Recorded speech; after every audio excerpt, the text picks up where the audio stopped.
Thanks for that, Dave. Little radio had everything in its right place, and we've got a lot to talk about in that regard this morning. So thanks for that opening. Everything in its right place. Yeah, that was the part that hit me was when you spoke of that in your teaching. Yeah, just the Richard Beck quote. That's coming up, folks. That's coming up. That's coming. Yes, that's right. Well, good morning, everyone. Just a few little announcements to make here. First of all, one of the things that I've been noticing is that tuning into a live Sunday morning stream is one thing. I want to try to break up my teaching into clips in the future, post those throughout the week so they're shorter sample size, shorter bites. So if I can figure out how to do that, I will get that going this week. But we also have an announcement right now from the Hillises, Dave and Pam Hillis. So they're going to talk to us about something, and I haven't seen this yet, so I'm looking forward to it. So I'll hand it over to them.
Oh, Pam, yeah, something you can connect with everywhere.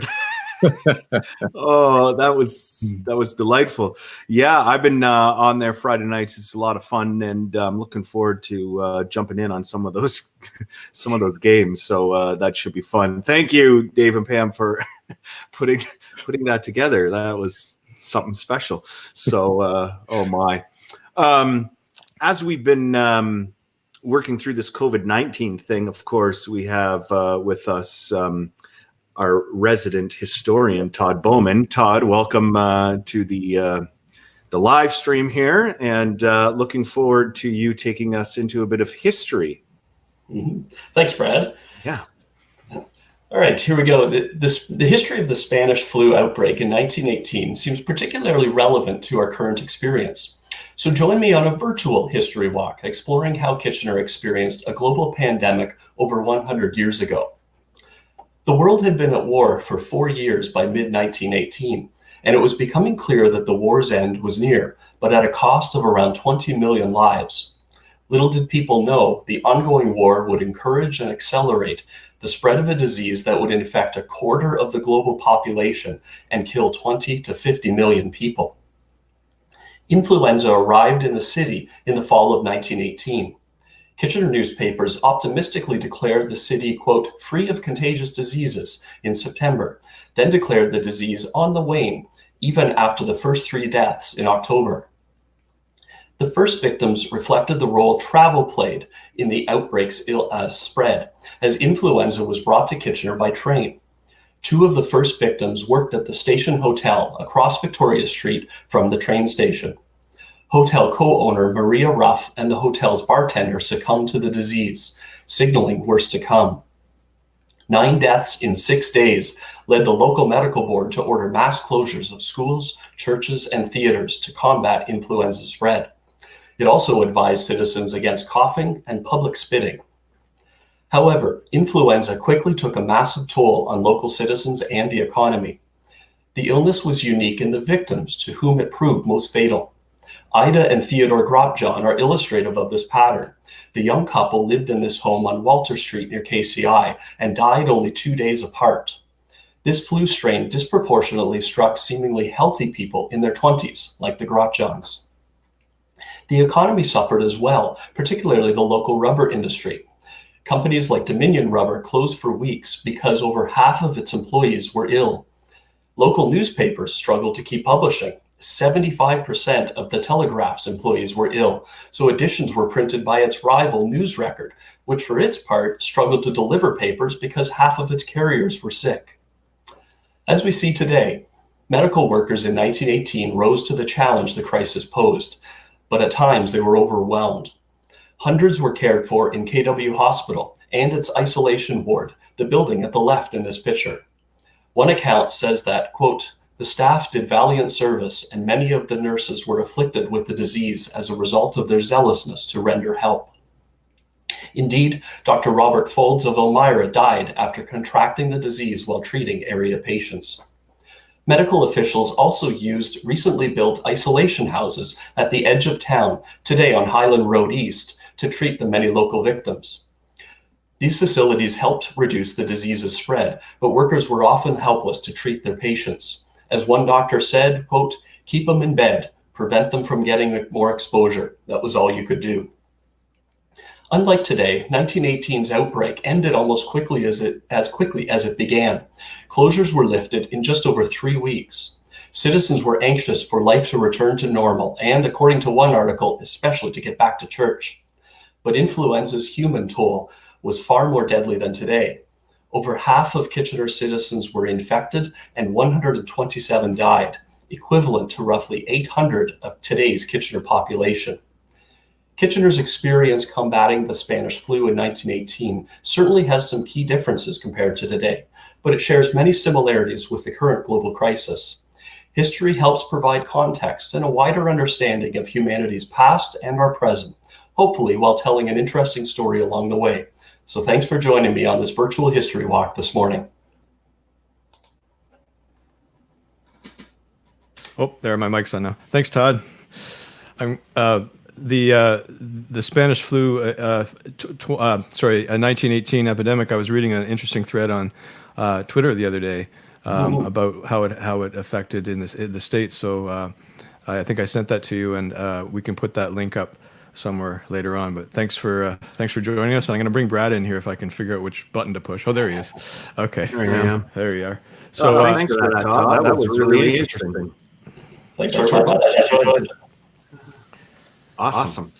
I'm going to go ahead and do a song that I didn't realize had some sort of pertinence with the title. It was completely by accident, but it's called Ahead by a Century by, Tragically Hip. I didn't think about the century part. I was thinking ahead, not back a century, but it has been a century. So I'll go ahead and do that now for you folks.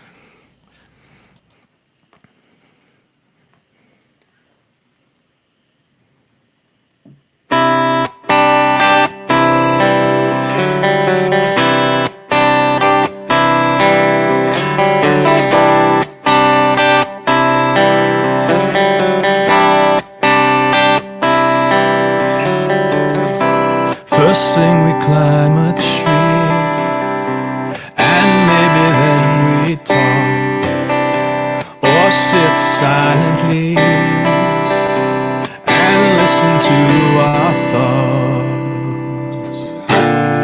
Illusions of someday, casting a golden light, no dress rehearsal. This is our life.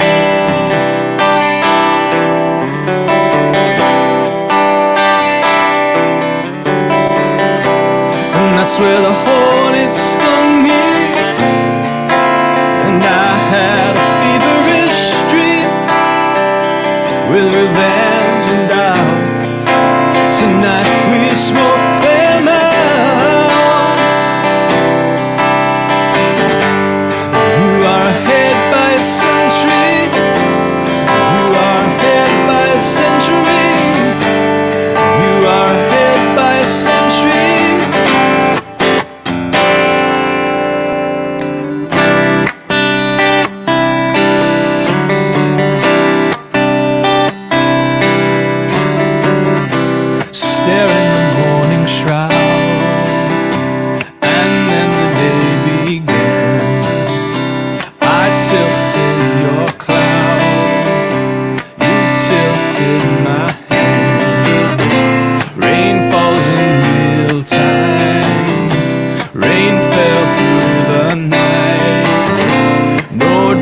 Rehearsal.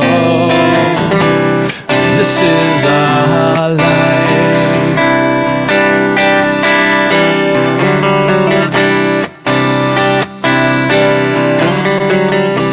And that's where the hornet stung me, and I had a serious dream with revenge and doubt. Tonight we smoke them out.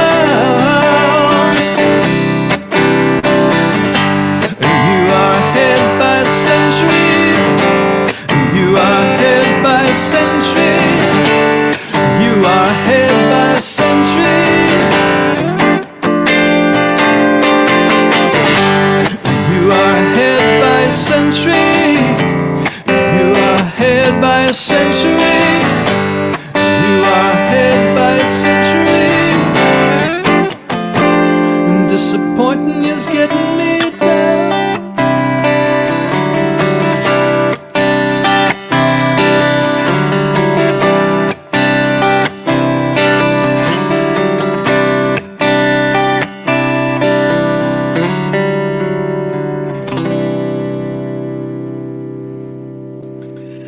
Thanks for that, Dave. Appreciate it.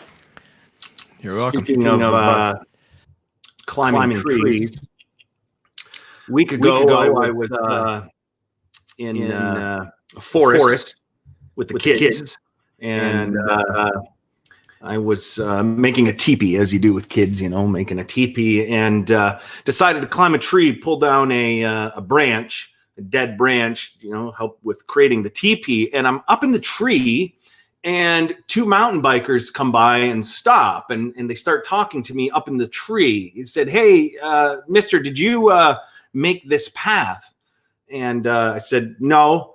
And I thought that might be the end of it, but then they kept chatting. They're like, "Oh, these are amazing paths here in the forest." And I realized that they were engaging me in conversation. I had this awkward moment where I was like, I don't know the protocol for conversations in a tree. Should I get down? I didn't know if it was rude to stay in the tree and chat from there or to get down. And the conversation kept going, and I'm feeling like I got to get out of this tree. but I knew if I jumped from that bottom branch, I was probably going to hit and roll. That didn't seem to be a favorable option. And so I decided to sort of scaffold myself down. It was a very awkward transition getting from the tree down to the ground, continue chatting with these people from a safe distance, of course. But the whole experience got me thinking. I was like, wow, that was a little bit more awkward than I thought. And it got me thinking of the story in the Gospels of Zacchaeus in the tree. And when I got home later that night, I went and I read the story of Zacchaeus up in the tree, the wee little man up in the tree. And it really caught my attention. There's so much there. And so I thought, these days I'm kind of moving and going week by week here. I thought this would be a great story to kind of unpack. Jesus having a conversation with Zacchaeus in a tree. So this is how the story plays out in Luke 19. It says this. Jesus entered Jericho and was passing through. A man was there by the name of Zacchaeus. He was a chief tax collector and was wealthy. He wanted to see who Jesus was, but because he was short, he could not see over the crowd. So he ran ahead and climbed a sycamore fig tree to see him, since Jesus was coming that way. When Jesus reached the spot, he looked up to him and said, "Zacchaeus, come down immediately. I must stay at your house today." So he came down at once and welcomed him gladly. All the people who saw this, they began to mutter, "Oh, he's going to be a guest of a sinner." But Zacchaeus stood up and said to the Lord, "Look, Lord, here and now I give half of my possessions to the poor, and if I've cheated anybody out of anything, I will pay back 4 times the amount."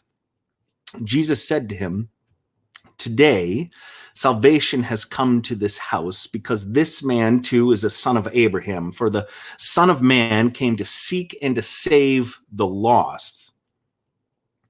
I want to unpack this story by starting at the end, because there's something there that I find intriguing, especially with the language that Jesus uses. Jesus has this interaction with Zacchaeus, and it ends with salvation, as Jesus calls it. And Jesus stating that his mission is to save the lost. Of course, the implication in the story being that Zacchaeus was lost, the bigger implication being we too are lost. We too need salvation. And I get that idea, those words can feel a bit sticky to many of us, because I don't think anyone likes to think of themselves as lost. We might be able to sort of get our heads around the world maybe feels lost, but we don't like to think of ourselves as lost. But Jesus uses that language, and the implication seems to be, well, if no one's lost, there's no need for salvation. So what exactly is Jesus getting at here? What does that mean for you? What does that mean for me? Are we lost? Do we need salvation? What does that even mean? Is there a way to frame that might help us move beyond this sort of impulsive squirming at this notion of being lost? And I think what I really love about this story, Zacchaeus in the tree, is that it unpacks salvation for me in sort of some jarring and surprising and refreshing ways, especially because I think it challenges for us 2 notions around how Jesus operates. I would call them the Jesus as ticket holder notion and Jesus as moral exemplar. Let me unpack that a little bit.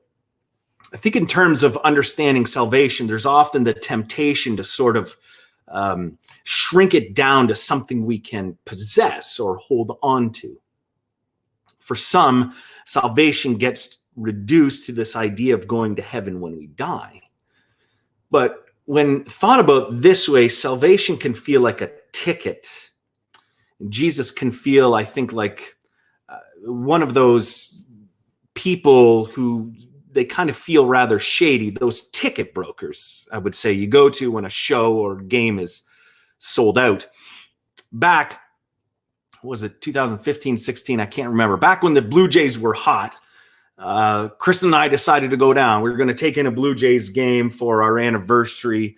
And I was excited about this. I told Kristen, you know what? It's our anniversary. I'm done with sitting in the nosebleeds. Every time I go to a Blue Jays game, I'm up in the 500 levels. I can't see a thing. It's our anniversary. I'm going to get us good tickets. But of course, it was sold out, as those days were when the Jays were hot. So I knew I was going to have to go to one of those ticket broker folk.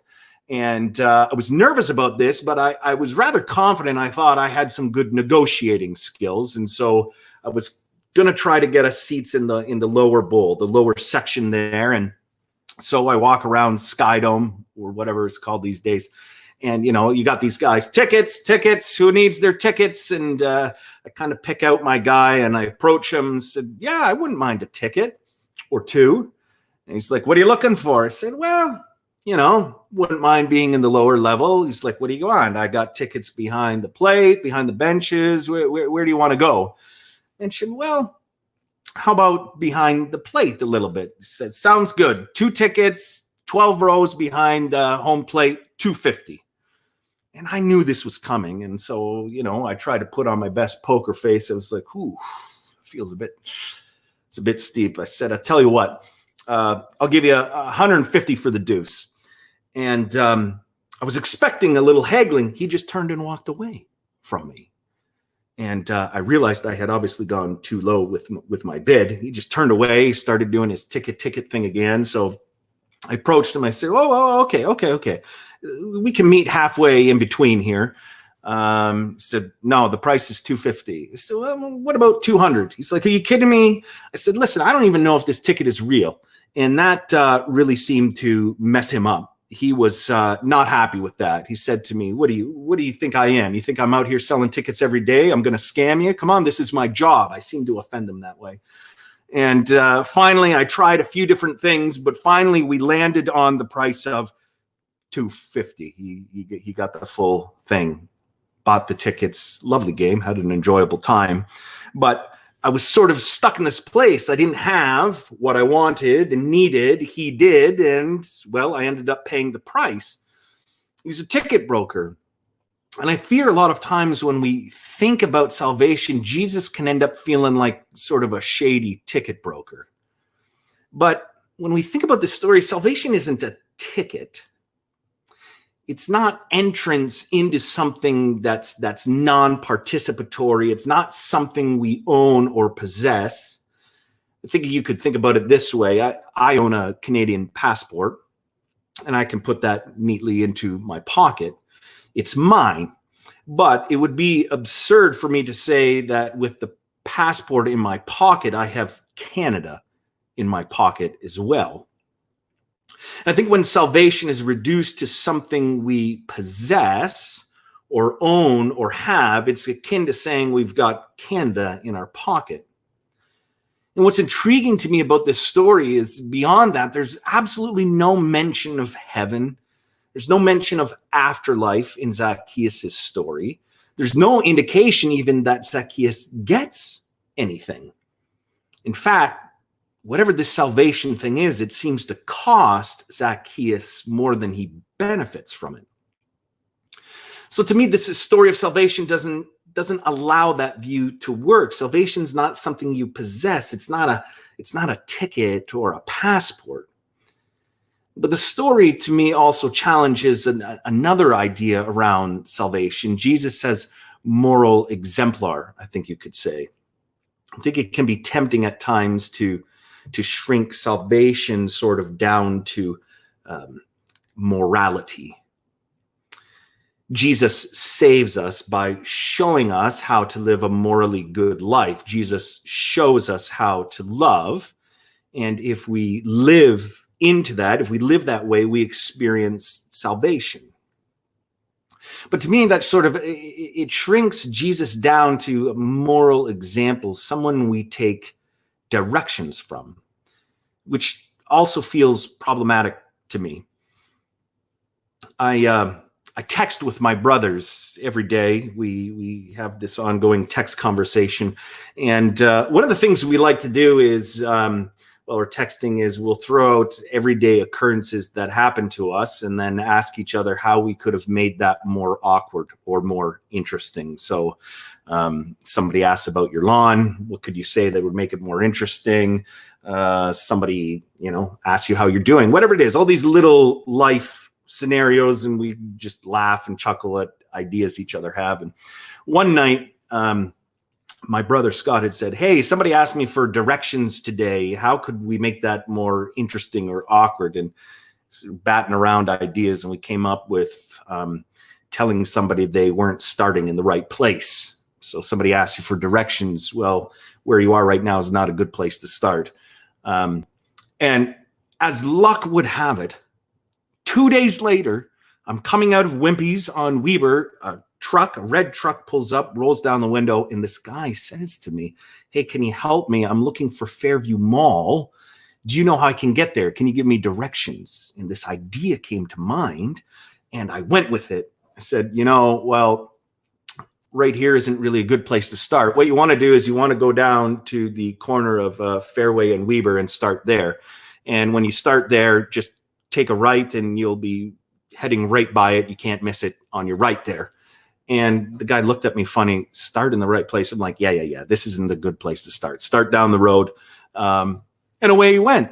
Now, that was really funny to me, made me chuckle in my head. But I was thinking about that guy this week and giving directions to people, because regardless of how I gave directions, think about this guy in the truck. He pulls over because he's lost, checks in with me, figures out how to get to where he wants to go. Now, besides thinking maybe me a bit strange, chances are he doesn't think about me much after he leaves. He gets directions. He knows where to go now. His need for me is essentially done. I might have given him directions, but it's actually him who does the work of getting himself there. Gets the directions. He's on his way. What does he need me for? And I think this to me is a bit of the problem I sense with thinking of Jesus as like a moral example. Jesus becomes a directions guy. He points us in the right direction, but after we have directions, well, there isn't really need for him anymore. Just follow them and you'll be fine. Follow the directions, you'll be fine. In this way, salvation to me it's actually on us. We can get directions, but then we do the work of it. Jesus is reduced to simply pointing us in the right direction. But what intrigues me particularly about this story with Zacchaeus is that's entirely absent. Notice in this story with Zacchaeus, Jesus doesn't give any moral instructions to Zacchaeus at all. It's entirely not there. So it doesn't seem to make sense of the salvation we see play out in this story. So how does salvation play out? How does salvation play out in the story of Zacchaeus? Well, the way it plays out really intrigues me. The interaction unfolds with Jesus making a request of Zacchaeus. Zacchaeus responds. Then he does some generous things, and it ends with Jesus declaring salvation has come for Zacchaeus. And I think there's something really telling here about salvation, how we think of it. I mean, notice how the interaction begins. It starts here. When Jesus reached the spot, he looked up at him and said to him, Zacchaeus, come down immediately. I must stay at your house today. So he came down at once and welcomed him gladly. I mean, this kind of cracks me up because it's a rather bold request on Jesus' part. Normally, when we host someone, we're the ones who do the inviting. So I might say to you, hey, why don't you come over for dinner on Friday night? And the reason we do that is it gives us time to prepare. I can clean the house. I can think of a suitable dinner option, but imagine me being like, hey, can I come and eat at your house? And you know what? Why don't I just follow you home right now? It would sort of jar some of us. There's no time to prepare. There's no time to tidy your place. In fact, there's no time to even think about dinner. I mean, if you only have craft dinner in the house, I guess that's what your guest would be eating. In the immediacy of Jesus' request, it sort of exposes Zacchaeus. Jesus asking him to enter his life, his house as is. No glossing over, no tidying up. It's like Jesus wants into the mess. And Zacchaeus' response is really, really pointed. He welcomes him gladly. Before salvation is announced, before Zacchaeus will do any of his good deeds, there's the welcome of Jesus. You're welcome into me, into my home as it is, not as I'd like you to see it, but as is. I think there's the key for me. Rather than seeing Jesus as ticket holder or passport office, rather than seeing Jesus as a direction guy, I think salvation means seeing Jesus as guest, who's sort of always extending the invitation, always asking to stay with us. Every day, you could say every hour, the ask is there. Hey, I want to stay with you. I want to be your guest. Here's how I've come to think of it lately. I don't know about you all, but I've been doing a lot of like Zoom meetings, Google Hangout meetings, right? And these are just, wow, it can be a bit much sometimes. In fact, that was Kristen with her work. She's been doing a lot of these Zoom meetings, and the person, her boss, that vice principal or something, who runs the Zoom meetings every week for the staff, he's introduced a laugh track for himself. So every time he says something he thinks funny, he hits the laugh track. And, you know, it's just one of these ways he's trying to, I don't think it's working well, but one of the ways he's trying to spruce up these meetings. But I've been thinking about these meetings, how, you know, everybody's talking over each other. And I sort of thought about my mind as a Zoom meeting. There's a lot of Brads in there voicing their opinion. And there's a lot of usual characters. I mean, there's always nap guy Brad. Every time my head's in a meeting, there's always nap guy Brad who's, you know, hey, I'd like to put on the agenda, I think we should take a nap today. It's like, we don't have time for that. What are you talking about? But that's always his go-to thing. Of course, there's sex guy Brad, right? I'm cooking or something, and he's like, should we be thinking about sex? I'm like, no, I'm cooking right now. But that voice is always there, sort of in my head, trying to put that on the agenda. There's distraction guy Brad, you know, always going, you know what, this meeting needs a break. Let's go on social media for 3 hours, or maybe we should check the fridge. Maybe there's some pickles in there we can eat. There's mean Brad. This guy's always just his voice. This meeting sucks. We're all a bunch of losers. He's always calling me names. Dreamer Brad is always there. This guy, I'm so sick of him already. He's always got big ideas. He's had big ideas with COVID-19, like stuck in isolation. And that guy in my head's like, you know what? We should build a tree house for the kids. And I've never built anything in my entire life, but suddenly that idea comes to mind. I'm like, interesting. Or I was thinking the other day about keeping bees. Maybe I should be a beekeeper, get a hive going on my roof or something. I'm like, where's Dreamer Brad coming from? I've never done, none of that stuff would work. And so all these voices going, COVID-19, Brad, this guy, he's the newest member of the staff in my head, I suppose you could say. He's a bit skittish. One day he's like, we're fine. We're all going to be good. Next day, I'm thinking about buying canned tuna in bulk. All of these voices sort of clattering in my head, trying to get attention, trying to get on the agenda. I've sort of thought about Jesus' invitation here in terms of Zoom meeting or a Google Hangout meeting, because I think what happens is for Zacchaeus, it all starts with him welcoming Jesus into his home as guest. And I think that's key to understanding the beginning of salvation, to welcome Jesus, I think you could say, into the conference call of our heads, allowing Jesus into that conversation, allowing Jesus to have a say, a prominent one even. It is in welcoming Jesus as guest into our lives that we begin to learn and live a new way of life by following Jesus' path.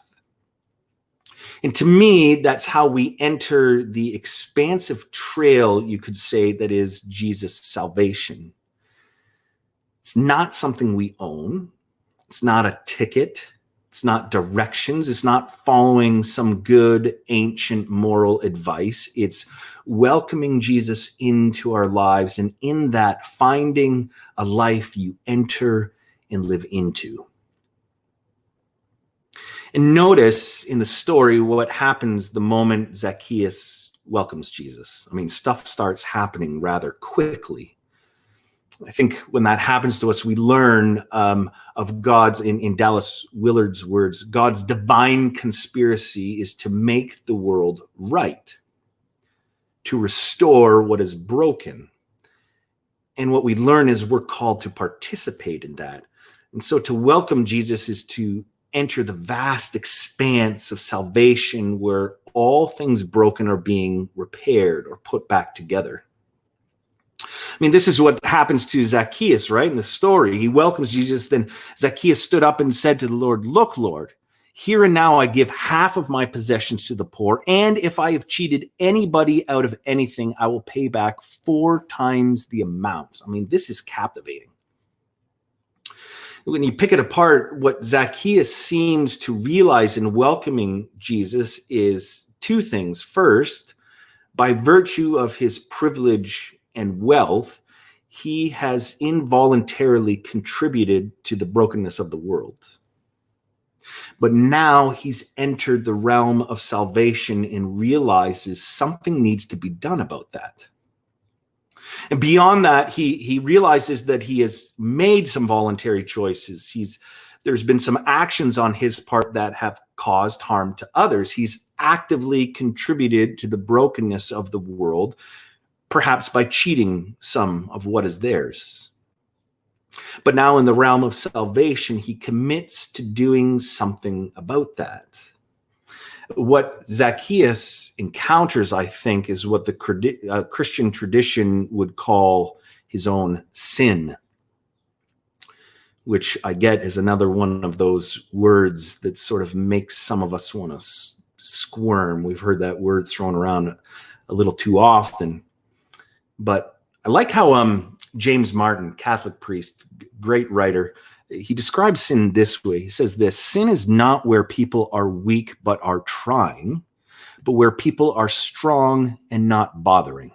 For Jesus, sin is a failure to bother to love. I think you could say sin is quite simply those ways we don't even bother trying to love. And by doing that, it contributes to the pain and hurt and brokenness of the world.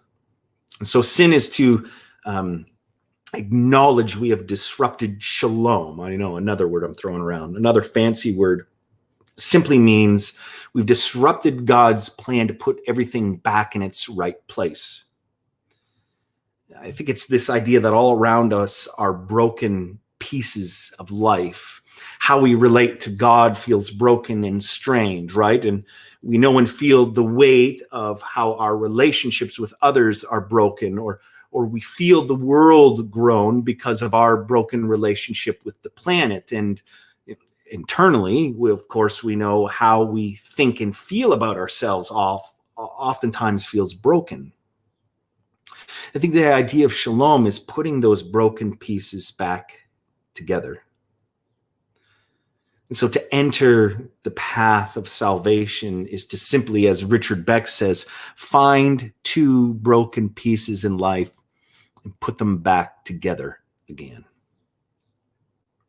What does that mean or look like? Well, I think, again, it's about living in such a way that we recognize that the world feels broken. It's shattered into a million tiny little pieces in ways both big and small, ways we voluntarily or involuntarily contributed to that. And these pieces, these shards of broken pieces in the world, they scrape against each other. I mean, whenever we fight or hurt someone,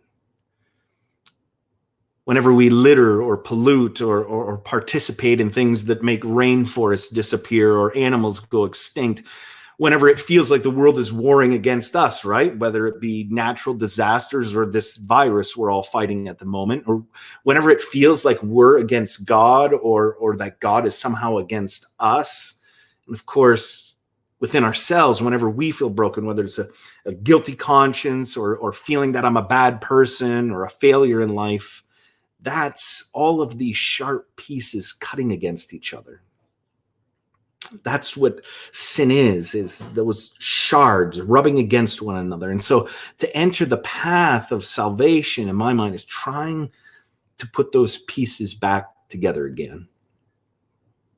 I used to live out by Chicopee, out by where the new bridge, I guess it's not that new, but used to live out there. And every morning there was this guy. He must have been in his 80s. Every morning he would run and jog. He'd have his sweatpants on. He had this reflective vest on, a headband. But in the other hand, he had a garbage bag. Every single morning, this old guy running with his garbage bag. And as he would run, whenever he saw a piece of litter, he would stop, pick it up, put it in the trash. That is salvation. When you or I befriend someone who normally doesn't get attention, two pieces back together, that's salvation. All the small acts of kindness I see and hear people doing during this COVID crisis, that's salvation. When you can trust God instead of being angry or resentful at God, that is salvation. When you can forgive the person that hurt you and put those pieces back together, that's salvation. When you can forgive yourself, that's salvation. Salvation isn't about going to heaven when we die. It's not about living a morally upright life. It's about finding two broken pieces, two shards, wherever they are around us, wherever we find them, putting them back together again. That's salvation. And this is exactly what Zacchaeus does. And he starts with the most obvious to him, the most direct shards around him. It's like, okay, I have it pretty good, Zacchaeus is thinking, and I see others don't. So I'll be generous. And Jesus says, today salvation has come to this house. And then Zacchaeus thinks, you know what? I think I've cheated people. I think I've wronged people. So he picks up that piece and says, I'll give back 4 times whatever I've cheated people from. And Jesus says, today salvation has come to this house. And so by welcoming Jesus and by putting broken pieces back together again, he enters the realm of salvation. And I think there's a challenge there for us. I mean, all around us are shards of brokenness, painful pieces inside ourselves, in our world, in our relationships. And today we can start with just one, taking what is broken, working to piece it back together again. And when we do, salvation has come. You know, when we see salvation as this expansive path you enter and follow, then rather than something that we own, like a ticket or some moral advice we follow on, to me, it's been like a profound switch for me. And let me tell you what I mean by returning to the idea of paths and passports. I mean, imagine I said to you, hey, can I walk the Bruce Trail by hiking in and around Hamilton? I can imagine you responding to me, well, a little bit. Or imagine you've got a friend who wants to move to Canada. They recently got a Canadian passport. They want to see Canada. So imagine they say to you, hey, can I see Canada by going to St. John's, Newfoundland? We would say, well, a little bit. What if I go to Vancouver? Sure, a little bit. Calgary? Yeah, a little bit. Quebec City? Sure, a little bit. You can't own or put Canada in your pocket. You can't say you've seen Canada by visiting certain parts of it. I mean, it's too vast to be fully seen. I think it's the same way with salvation. Salvation is like entering God's country. It's this vast, expansive path or trail where Jesus is welcomed, the work of putting broken pieces of life back together again. It's a country where that happens. And again, it's not a terrain we can own or achieve or complete. It's a path, a terrain we enter into. And I think you can apply that a little bit towards faith. You could say, can I be saved by trusting Jesus in my heart? Yeah, a little bit. Well, can I get salvation by being involved in a local church? Yeah, a little bit. What if I get baptized? Sure, a little bit. Well, can I be saved if I'm working for the environment? Yes, a little bit. What if I work for restorative justice? A little bit. Can I be saved if I'm really generous with my money? Yes, a little bit.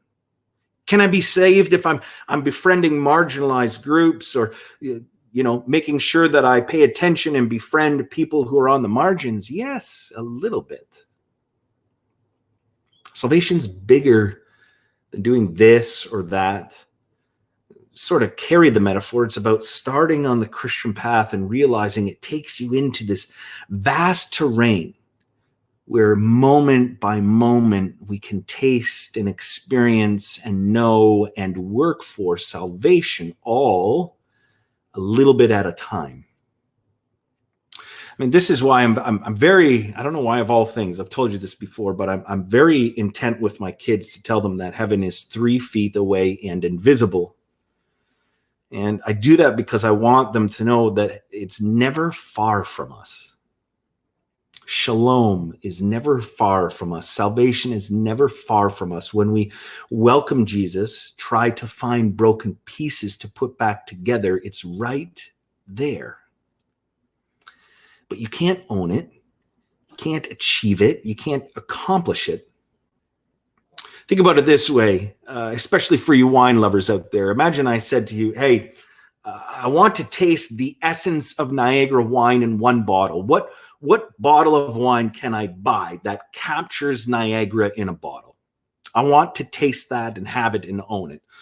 And my guess is my wine friends on here would sort of laugh at me, right? Like, I mean, it's a sort of absurd proposition. You can't capture Niagara wine in one bottle. There's varieties of wine, varieties of producing, soil composition, climate, philosophies, not to mention different years. You can't taste all of Niagara in one bottle. All you can do is have a little. You can't taste it all, but you can taste a little bit. And that's the key, because on the Christian path, the idea is that the fullness and completion of salvation is not available to us. It will only come when Jesus' kingdom and reign fully come. That will happen sort of in Lord of the Rings language with the return of the king. And the hope of the Christian path, when the resurrected one completes the cosmic work of resurrection, only then will we know salvation in its entirety, when the earth and environment and ourselves and our relationships and all of humanity and the cosmos are made new. Then and only then will we know salvation in every aspect. In the meantime, we enter the path. We enter the terrain of salvation. And how? Well, Zacchaeus' story seems to be this: welcome Jesus. What does that mean practically? I've told you before, I don't know if you can see my hands. They're raw from washing my hands, but I've had this little thing I do when I wash my hands. I say the Lord's Prayer. And to me, that is my way of starting the day or reorienting my day to welcome Jesus in. So when I'm washing my hands, your kingdom come, your will be done on earth as it is in heaven. A little way to say you're welcome here in the vast terrain of my crazy Zoom meeting head. You're welcome here. Welcome Jesus. And then second, finding broken pieces and putting them back together. And they're everywhere. For some of us, it could be, hey, we said that thing to our partner or kid, and maybe it simply starts with picking up those pieces and saying, you know what, I'm sorry. Or maybe it's all those small acts of kindness, delivering things to people. Whatever it is, when we have eyes to see, we realize all around us are these broken fragments and shards and pieces of life. And one at a time, we pick them up and try to put them back together. This morning, I want to close with a video prayer that Murray sent me this week, and I think it's beautiful. It reorients ourselves again around this COVID-19 crisis, but I also think it speaks to all the small little ways we can pick up two pieces and put them back together. So let's close with this prayer.